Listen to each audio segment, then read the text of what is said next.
Hey, welcome back everyone. We are not only getting closer to the official full-length trailer of the Obi-Wan Kenobi TV series, but we're also getting very close to a host of new Star Wars announcements that will be unveiled at Star Wars Celebration this year by Bob Chapek, George Lucas, Jon Favreau, Dave Filoni, and more.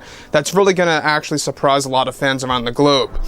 This is Mike Zero. Make sure to subscribe if you are new to the channel for future Star Wars updates.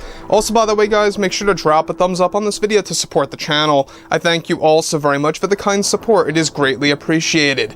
Now, here we are. It is getting closer to the very middle of April, which is good news because the Ahsoka Tano series is getting ready to begin filming in about 1 week from now. Rosario Dawson has been training for the role for a number of months now because she's going to be doing a lot of her own stunts in the series, as well as having a lot of involved emotional segments in there. But one thing about Jon Favreau and Dave Filoni is that they are going to be making a lot of changes and a lot of retcons and how they're going to perceive the Star Wars universe in a different light to the fans. Is really going to be an eye-opener with the Ahsoka Tano series, with other Star Wars TV shows out there, by using both Star Wars Legends material and tapping it together, of course, with the existing Disney canon material and mixing it all up. Now, that's one thing that a lot of fans seem to be a little skeptical and worried about, is whether or not mixing Legends with the Disney canon is going to be a good or a bad thing for the fans. We'll have to wait and see. But I think it's really going to be very positive. I think it's a good thing and a great addition to the franchise.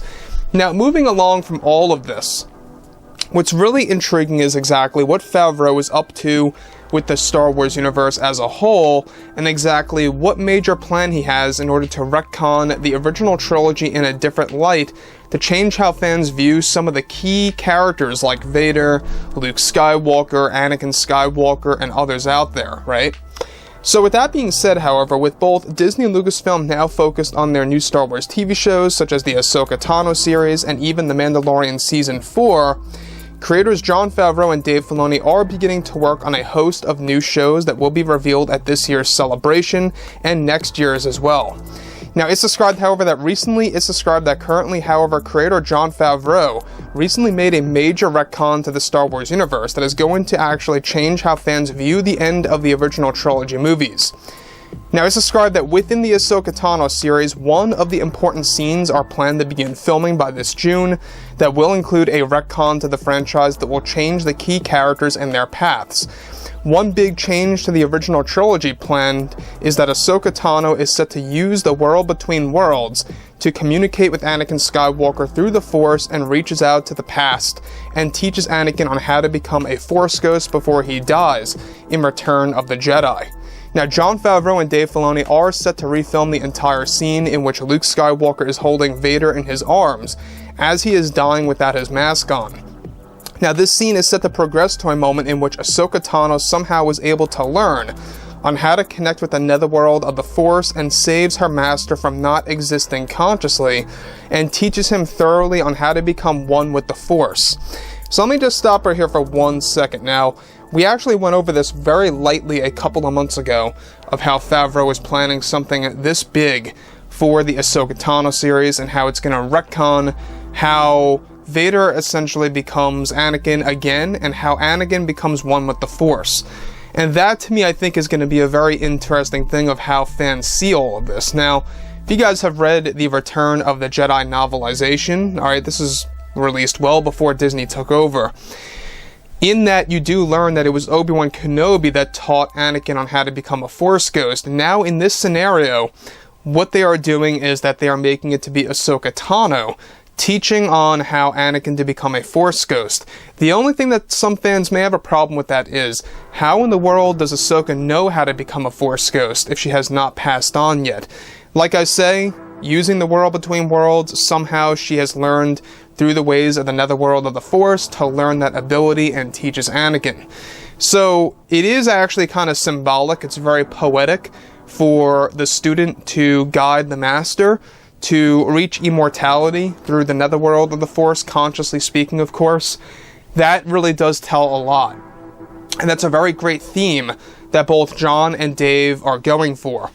Now, moving on from all of this, alright, What's even all the more exciting is that the scene is set to provide fans a brand new theme for Anakin Skywalker, and is said to be the moment in which Ahsoka will actually see Anakin become a Force ghost for the very first time, showing himself to her in the world between worlds. A very emotional reunion is planned to happen between both Ahsoka and Anakin Skywalker's Force ghosts now, where both Obi-Wan and Yoda's Force ghost eventually appear in the distance, watching Anakin and Ahsoka exchange some words.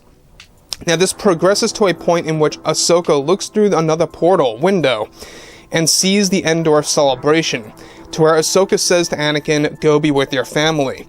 Anakin then walks away from Ahsoka and joins with both Yoda and Kenobi's Force ghosts and vanishes from the world between worlds, of course, to where they will eventually appear at the Andor celebration for Luke Skywalker to witness all of them. Now, this is all storyboarded and finalized to actually be used in the actual movie, or the TV show, I should say, that's going to affect the movie.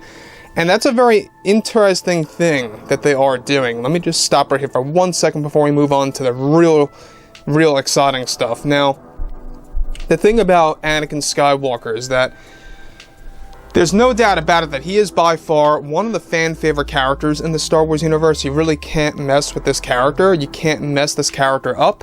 And I think that Jon Favreau and Dave Filoni are doing this with great intentions. It makes a lot of sense. It's very emotional. And it tells you where Anakin went in between the events of his death and the Andor celebration. Because you gotta remember, there's a good, half hour to an hour gap in between, give or take, around that time frame. And within that time frame is exactly what's going to be explained in the world between worlds. Now, keep in mind that this is not the netherworld of the Force, but exactly how Anakin Skywalker becomes a Force ghost, that's going to be explained, and he eventually goes to Ahsoka Tano because they have some kind of connection after Ahsoka teaches him on how to reach this ability. So, moving forward from this, Hayden Christensen is set to film his scenes for the very emotional moment in Star Wars by this June, as well, where Hayden's version of a Force ghost will have a more modernized appearance to him, with new glowing features and how the CG will be applied to the character in a different light. Now, Favreau wants to make sure that this will change how the original trilogy is seen through some characters' perspectives, and especially what happened to Anakin after he died in Luke Skywalker's arms, in between his death and the celebration. All of this will be explained in the show and shown to fans. The scene is also set to use unused themes by John Williams to make the scene even all the more emotional.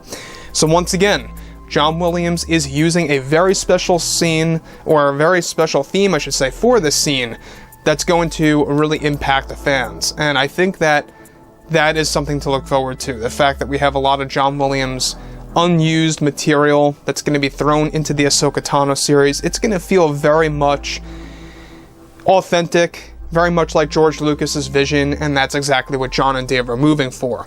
That's exactly what they want for the fans, and I think that they're going to accomplish that, regardless.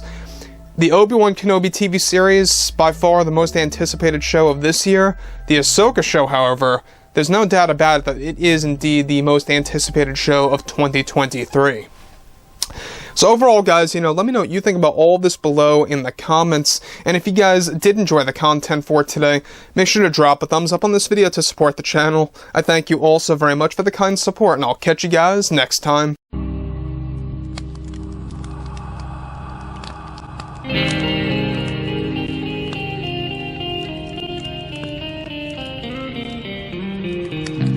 Gun in hand, we are alone again.